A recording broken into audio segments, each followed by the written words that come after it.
and it's a reconnaissance expedition. It's going down to the South Pole area to make certain observations and to look for some bases. We go into space because whatever mankind must undertake, free men must fully share. Time will come when we'll have to go after that stuff there. Meine Arbeit für richtig hältst, ob du glaubst, dass ich fleißig gewesen bin. We shall fight in France. We shall fight on the seas and oceans. We shall fight with growing confidence and growing strength in the air. We shall defend our island, whatever the cost may be.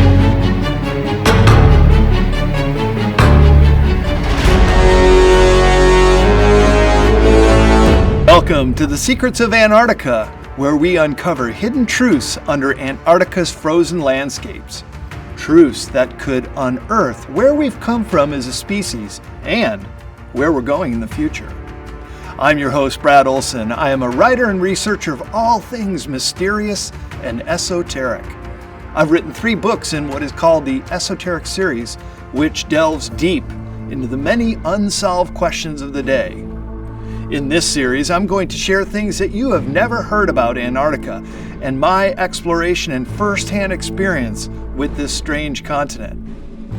In this first episode, I'm going to give you the background of this mysterious landmass called Antarctica, and we'll explore the evidence indicating a pre-glacial period and potential pole shift triggers, evidence of ancient Atlantis on the Palmer Peninsula, as well as the suppression of information by powerful interests and the importance of transparency.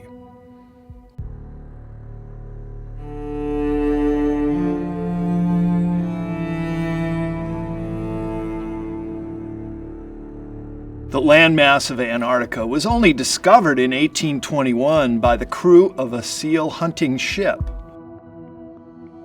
One of the biggest cover-ups and subjects of mainstream media and educational bias is the true account of who we are as a people and our untold history on Earth. A good amount of our edited history can still be found around the world, hidden in plain sight, at archaeological sites and mystical landforms. You gotta know where to look and how to look, then they become plain as day. It is as if nodes on the planet are screaming for their story to be told. As a lifelong traveler, I have had the honor and privilege of visiting all 7 continents around the world, including Antarctica. There are so many mysteries and myths of what might be down there, I took it upon myself to self-finance an expedition by sailboat to investigate the claims of what is reportedly within the frozen continent. I wanted to see with my own eyes if there was an impenetrable ice wall as flat earthers maintain. There is not. I also wanted to inquire if any of the stories of massive mothership UFOs becoming visible from the rapidly melting ice, the massive hole in the 2-mile deep polar plateau that gives entrance to inner Earth, the Great Pyramid-sized monuments poking through the ice, or evidence of an antediluvian civilization, including megafauna, megaliths, and giants. In January and February of 2019, I disembarked on a 26-day expedition to Antarctica on a 72-foot Polish vessel named the Chief One. There were 11 Poles and 3 Americans on the voyage. It was one of the most challenging and difficult trips I've ever undertaken. The Southern Ocean surrounding Antarctica is largely regarded as the stormiest seas in the world. I could attest to that. After a rough 92-hour passage, we finally made it to our first anchorage offshore King George Island and the Polish Archaeological base. The trip of a lifetime started here. This video series is all about what I discovered on the trip and the best evidence for the enduring mysteries and unknown unknowns. But there is ample evidence that the continent was previously known many millennia ago. The ancient Greeks proposed the Earth to be round. They named it Antarctos, or opposite of Arctos, to the constellation seen 180 degrees around the globe in the northern hemisphere sky. This was known over 23 centuries before the continent was even discovered. It's necessary to start with some history and geography. Antarctica, unlike any other continent, was believed to exist long before it was actually discovered in 1821 by the crew of a sealing vessel. From the ancient Greeks until the age of discovery, a southern continent was postulated. The ancient Greeks, beginning with Pythagoras, proposed the earth to be round. Aristotle refined the idea, suggesting that the symmetry of a sphere demanded that the Earth's northern region should be balanced by a southern region, because without it, the top-heavy globe might tumble over. The idea of earthly balance gave rise to the name we call the southern continent today. In Egypt, Ptolemy agreed that geographical equilibrium required an unknown southern continent. A map that he drew in 150 CE showed a large continent linking Africa and Asia. The Antarctic Peninsula is part of the larger peninsula of West Antarctica, protruding 1,300 kilometers, that's about 810 miles, from a line between Cape Adams in the Weddell Sea and a point on the mainland south of the Eckland Islands. Beneath the ice sheet that covers it, the Antarctic Peninsula consists of a string of bedrock islands. These are separated by deep channels whose bottom lie at depths considerably below current sea level. They are joined by a grounded ice sheet. Terra del Fuego is the southernmost tip of South America, which is the closest continental landmass, about 1,000 kilometers away. That's 620 miles across the stormy Drake Passage. The Antarctic Peninsula is currently dotted with numerous research stations, and 6 nations have made multiple claims of sovereignty. The Palmer Peninsula is part of a disputed and overlapping claim by Argentina, Chile, and the United Kingdom. Yet none of these claims have international recognition, and under the Antarctic Treaty System, the respective countries do not attempt to enforce their claims. The British claim, however, is recognized by Australia, France, New Zealand, and Norway. Argentina has the most bases and personnel stationed on the peninsula than any other nation. Like the Falkland and South Sandwich Islands, Argentina still makes claims to these far-flung territories, although most are now controlled by the United Kingdom. The 5th largest continent in the world, Antarctica, contains the most active volcano system in the world, with 91 known active volcanoes. There must be uncharted hundreds of volcanoes and geothermal vents under the ice. Before it became frozen solid, the ancient supercontinent Gondwana once contained Antarctica and other continents with the same tropical flora and fauna.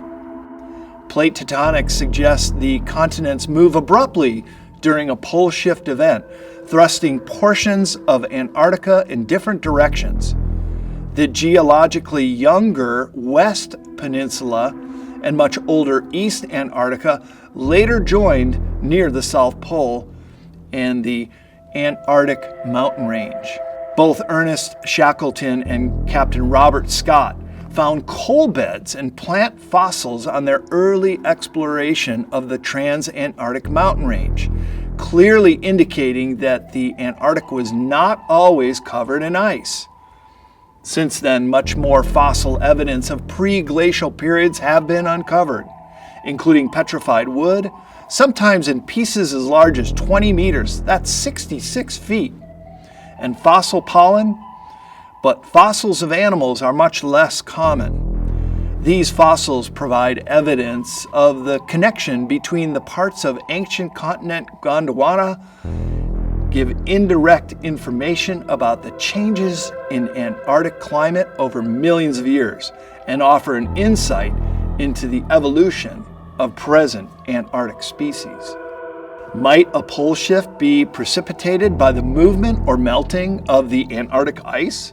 Well, Charles Hapgood, along with Albert Einstein, who wrote the preface to Hapgood's 1958 book, believed that the accumulation of ice at the North and South poles would be the trigger for crustal displacement, that geophysical pole shift I talked about. Einstein explained the triggering mechanism as follows, and I quote, "In a polar region, there is a continual deposition of ice, which is not symmetrically distributed around the pole.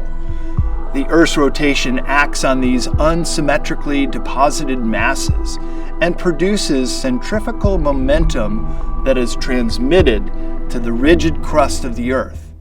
The constantly increasing centrifugal momentum produced in this way will, when it has reached a certain point, produce a movement of the Earth's crust over the rest of the Earth's body, and this will displace the polar regions toward the equator," end quote, giving us good evidence that pole shifts have occurred in our past. This gives rise to the notion that portions of Atlantis might have existed on the Palmer Peninsula and had drifted to their current location during the last pole shift. With all of the discoveries being made and all of the discoveries that have been made with mainstream media completely ignores, we are clearly not being told about the true origins of humanity and ancient alien visitors. The idea that a powerful group of people protecting their interests by suppressing information in multiple fields is a bit unsettling. For a planet and its people to thrive, it must live in complete transparency. With that said, let's take an unbiased and critical look at the White Continent. When I went down to Antarctica, I went to several of these research stations that are in operation with a full staff in the summer season. Some of them close up for the winter, but some of them have a skeleton crew that stays there all year round. Can you imagine being in Antarctica during those frozen winter months? It must be brutal. And I've known some people that have worked down there at McMurdo Base and even the South Pole Station, where there's 4 months of total black darkness. There are stories from the research bases of people literally going crazy because of all the solitude. I was told one Chilean doctor burned down the old Gonzales base as the ship was leaving for the winter. They didn't listen to his protest that he would not want to stay, so he took matters in his own hand and burned the base down. Of course, the fire forced the ship to return to pick up the crew and the doctor, and they all would have surely perished from the elements and, of course, running out of supplies. So I had the great opportunity of going to many of these bases that were run by 6 different countries of the 6 bases I went to. Some of these bases were strictly scientific. In fact, the Palmer base didn't even really want us to come ashore, but because we were 3 Americans and I was on the radio with the station chief saying that, hey, we're American taxpayers, we have a right to come to these bases, they finally agreed to let us come ashore. But normally cruise ships and other sailboats that are going down there are not allowed access to these bases if they're in the middle of a big project. Some of them will let you come ashore, and they all have gift shops, so we were able to buy some souvenirs and even mail a postcard from Port Lockroy, which was a British base that was set up during World War II to spy on the Nazis in Operation Tamberlin. We're going to talk about that in a future episode, but just to give an idea of some of the bases and personnel down there, some of the people I spoke to, especially at one base, an Argentinian base, they had reported at another one of the Argentinian bases called Belgrano 2 of seeing unidentified flying objects. There have also been reports of underwater submersible objects coming right up out of the ocean, including flying orbs across the sky. So Antarctica is not shy of being a paranormal hotspot. There were many reports of incidents also during the Nazi expedition down there. There was a story from Nexus magazine of these massive icemen who were so tall in stature and were very hairy. So it seemed like they were genetically engineered to be able to withstand the cold conditions that would kill any ordinary man. These icemen reportedly chased down and even killed some of the British soldiers who were able to breach the security going into the Nazi bases.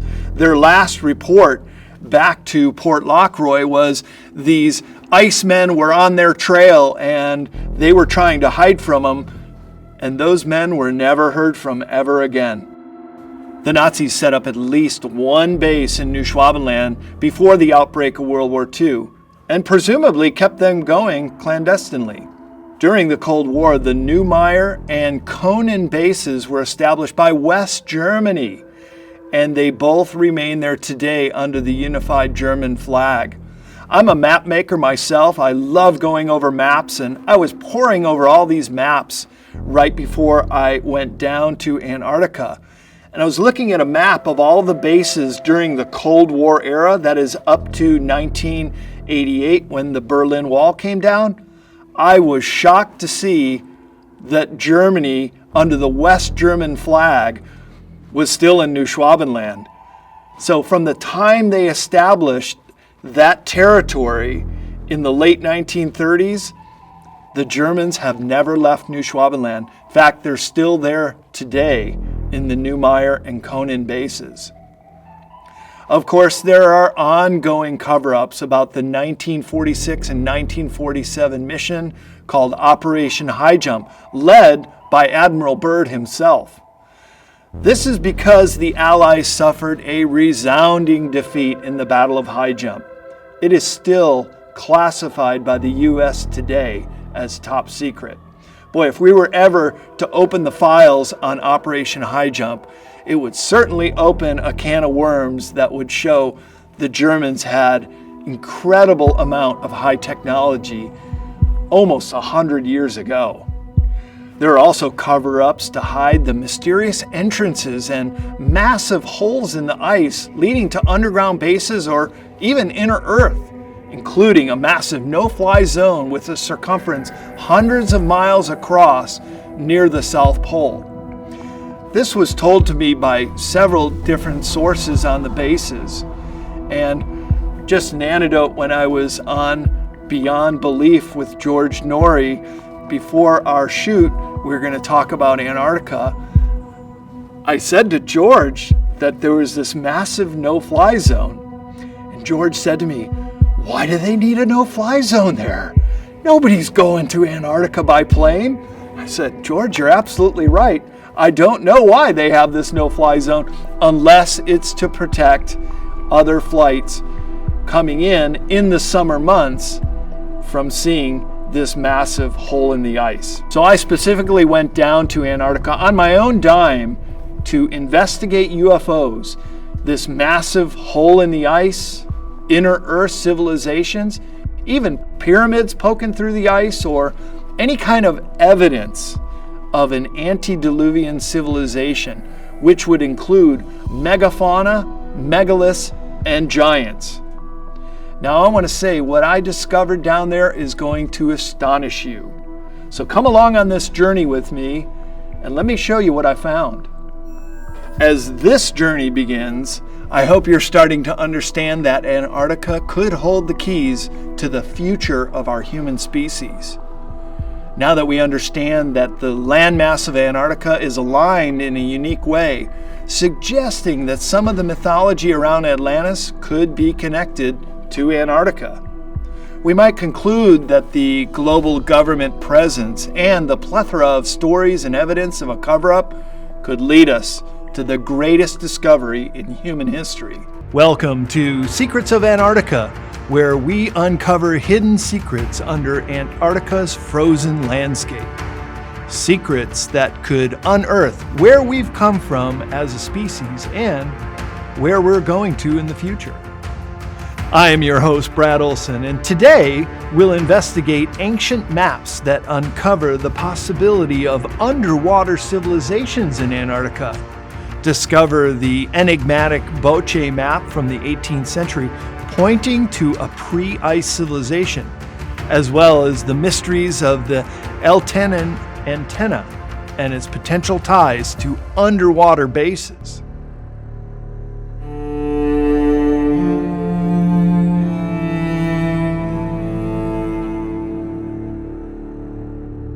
The famous book by Charles Hapgood, which illustrate the maps of the ancient sea kings, highly illustrates the 1519 Piri-Reis map. It also includes the 1531 Phineas map and the Boche map from the 18th century. The commonality of all these maps is they all depict different versions of Antarctica when it was free from ice. But how could this be indicated so many hundreds of years before the continent's discovery? Some of the mysteries under the water are the old maps showing as yet discovered islands, a vastly different known coastline, and a water passage between east and west Antarctica continental plates. To me, one of the greatest mysteries under the water is a very mysterious antenna that was discovered at the bottom of the deep Drake Passage. There are even scuba diving expeditions of advanced divers to do wreck dives, under the ice sheet dives, and marvel at the colorful wildlife on the ocean floor. One of the boats that was sailing along our route, which also left from Ushuaia, Argentina, was a ship full of scuba divers. I'm a scuba diver myself. I love doing it. It's a wonderful sport. But I couldn't imagine that people would actually scuba dive in Antarctica. Yet there they were. And one night they invited us on their boat to take a look at all the photos and videos that they had shot. It was absolutely fascinating how much life exists on the seafloor of Antarctica. But what I want to talk about now is the ancient maps of Antarctica. And I find these so fascinating, being a map lover and creator of cartography myself, because these ancient maps of Antarctica uncover what might contain civilizations below the ice.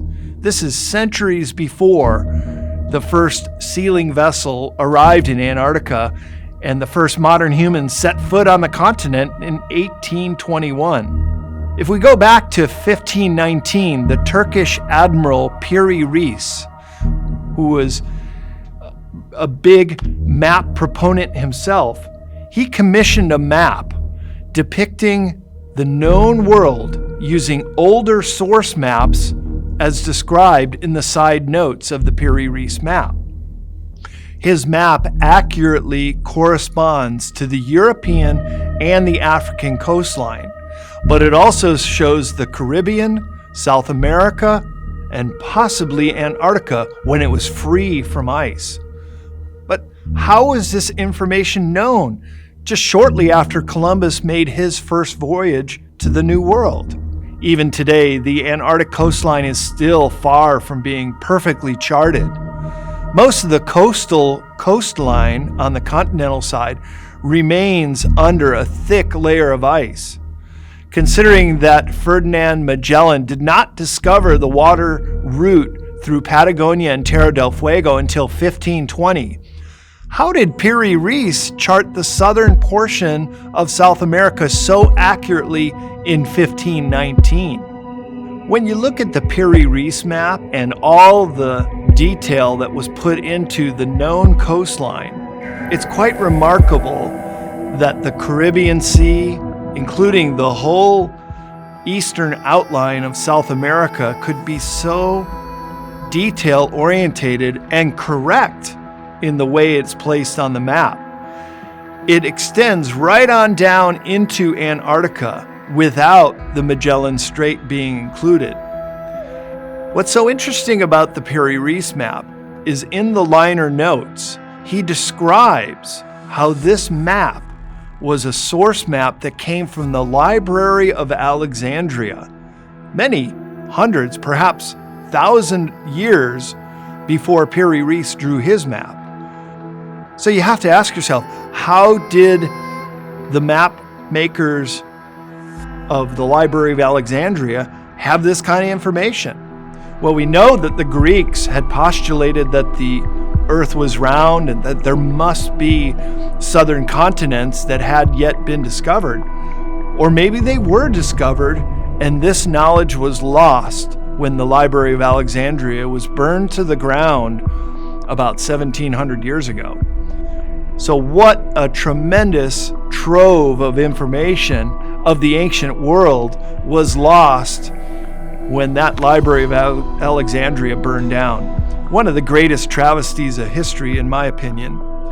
Because if we were able to look at some of those source maps from the Library of Alexandria, we might see that ancient cultures had a very good grasp on where all the continents were in the world, as well as Antarctica, because they're very evident in some of these maps from the Age of Discovery. I'd like to bring up the Bache map, which is commonly claimed to accurately depict the continent of Antarctica before it was buried by ice. It has been claimed that this map is evidence that an ancient civilization had mapped Antarctica when it was free from ice, and that it was based on this now lost source map that the Bache map was drawn from. The Bache map was drawn by a French geographer by the name of Philippe Bache de la Neuville, hence its name. The full title is The Map of the Southern Lands Contained Between the Tropic of Capricorn and the Antarctic Pole, where the new discoveries made in 1739 to the south of the Cape of Good Hope may be seen. The Cape of Good Hope is the southern portion of Africa, and the Cape Horn is the southern tip of South America, and it's very much a pyramidal-shaped mountain that we had the great opportunity of seeing on our sailboat trip back. And these two capes were very strategic for early mariners on their trips around the world. The first one that was rounded was the Cape of Good Hope, which is at the southern portion of Africa, first sailed around in the early Age of Discovery by the Portuguese. The Cape of Good Hope was absolutely instrumental for the European trade routes, which had to circumvent the Arab countries, which posed heavy taxation and danger to the Western travelers who were trying to get to the Far East, to the Orient, to get not only the spices from what is today Indonesia, but other trade goods such as silk from China. And so when they discovered this route around the Cape of Good Hope, the Spanish followed the Portuguese, and then all the other European nations followed. So exploring the whole of the world was quite an undertaking, one of the greatest endeavors humans have ever undertaken. Let's keep in mind that Earth is essentially an ocean planet. The planet is covered with 71% of ocean. So to chart out these ocean routes were absolutely indispensable to these European countries at the time, because trade was so valuable in building Western European culture and civilization. So when we look back at the Bache map, this draws a very stark similarity to modern radar systems, which can now map below the ice. But how could you have done that so many centuries ago? Because indeed, now we see when the ice is removed from these radar scans that there is a water connection between West and East Antarctica. The 1531 Phineas map of, quote, Terra Australis Incognita, that is, unknown lands of this mythical continent originally called Australis, depicts Australia and Antarctica as one supercontinent. The Phineas map is an actual, very accurate depiction of what the continent looks like when it's completely covered with ice. So the early mariners who would be sailing around it, much as I did when I was going down there in a sailboat, were looking at the icebergs, which are huge and flat top, that are breaking off from the ice shelves, and getting closer to the islands and the continental landmass is when you see the ice just flowing over the top. So in the wintertime down in the southern hemisphere, the icebergs extend out quite a distance farther than in the summer. And this map would have looked at the whole of the ice sheet, that is, much of it covering the water portions, and accurately depicted this part of the ocean when it was covered with ice. So there can be little doubt that the Orocene Finne map was also made using earlier source maps as a reference. And we can see by comparison with the recent NASA image revealing Antarctic mountains under the ice that there is an uncanny resemblance between the old map and the modern map. There is definitely an aerial perspective to these ancient maps of the Sea Kings that we also see in modern day maps. Fast forward to this modern age, as ships were exploring the oceans and even scanning the underseas, they found in the mid-1960s a perfectly symmetrical Eltanin antenna, it was called, named after the ship, the Eltanin. And this discovery of an antenna well in the deep water between South America and Antarctica raises quite a few questions as far as what could it possibly be used for. Amazingly, there are two main water corridors under the ice in Antarctica that nearly connect. Mainstream history teaches the first recorded landing on the Antarctic continent took place on February 7, 1821. These were men from the American sealer Cecilia under Captain John Davis, who landed at Hughes Bay, and they were a ship looking for seals. After Captain Cook, James Cook, the famous mariner who eventually succumbed to injuries on the island of Hawaii, on the Big Island, but he had done several trips before then. One of Captain Cook's trips was to look for the Northern Passage, that is to go up and over Canada to try to span the Atlantic with the Pacific, which he was unsuccessful in doing. Another voyage, Captain Cook went down to the Southern Ocean. He completely circumnavigated Antarctica without ever sighting the continent. And it's very interesting that a map he created, because every time a British mariner would come back to Britain, they would report on what they found or didn't find. And in this case, Captain Cook did not discover Antarctica, but he went to the British Academy, and the world map after Captain Cook, you don't see Antarctica anymore. But that wouldn't take long, because Captain Cook wrote his diary of the Southern Ocean, saying that it was very rich in whales and seals. And that prompted many merchant marines to sail to the Southern Ocean to find their fortune by hunting seals and whale blubber, which was used for the lights of the time, the oil to be used on the lamps. And it nearly brought several species of whales to extinction, because the hunting was so prolific, especially with whales.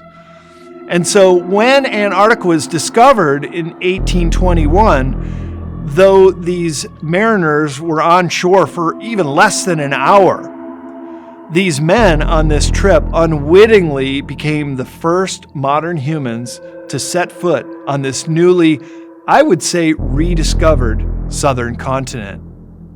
A possible underwater base connection can be made with the Eltanin antenna, discovered in deep water between South America and Antarctica. This ocean floor object was photographed by the Antarctic Oceanographic Research Ship, USNS Eltanin, in 1964 while they were surveying and photographing the sea bottom west of Cape Horn in the Drake Passage. This is the approximate area where we were coming back with our ship, returning to Cape Horn on the southern tip of South America. But on the 29th of August in 1964, while taking routine sample cores and photographing the seafloor west of Tierra del Fuego, Chile, the Eltanin took the famous photograph at a remarkable depth of 3,904 meters. That's 12,808 feet below sea level. Because of its very regular and symmetrical antenna-like structure and upright position on the sea floor at such a great depth, is it possible to discover high-tech artifacts from an advanced civilization, including the deep-water Eltanin antenna? Could this be an advanced Nazi submarine relay station connected to the land bases or built by inter-terrestrials? It could also have been placed by extraterrestrials and used by the Black Knight satellite, which monitors the entire planet on a very rare pole-to-pole trajectory. The famous whistleblower William Tompkins, who lived from 1923 to 2017, was one of the most secretive scientists in the United States until he became a whistleblower later in his life. Tompkins claimed that during World War II, the Nazis received technology from aliens, due to which they were able to build huge underground factories in Antarctica. Thousands of workers were taken there, and in these factories, they made flying saucers. Starting in 1943, approximately when the Germans knew they were going to lose the war, they started moving all this stuff down there.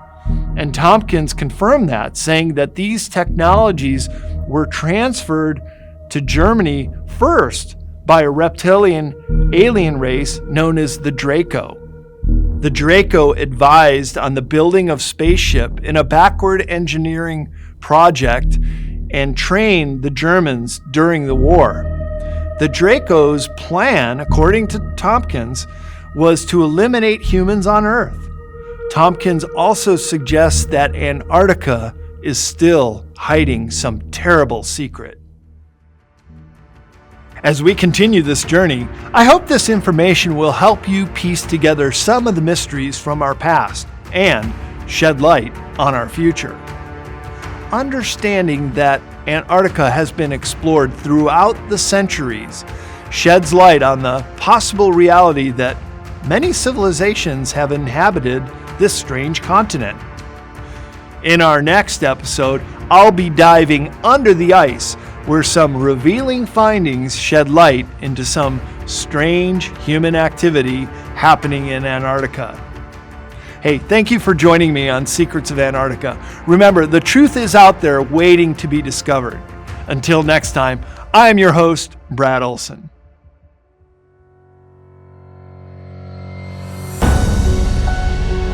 And it's a reconnaissance expedition. It's going down to the South Pole area to make certain observations and to look for some bases. We go into space because whatever mankind must undertake, free men must fully share. Time will come when we'll have to go after that stuff down there. Meine Arbeit für richtig hältst, ob du glaubst, dass ich fleißig gewesen bin. We shall fight in France. We shall fight on the seas and oceans. We shall fight with growing confidence and growing strength in the air. We shall defend our island, whatever the cost may be.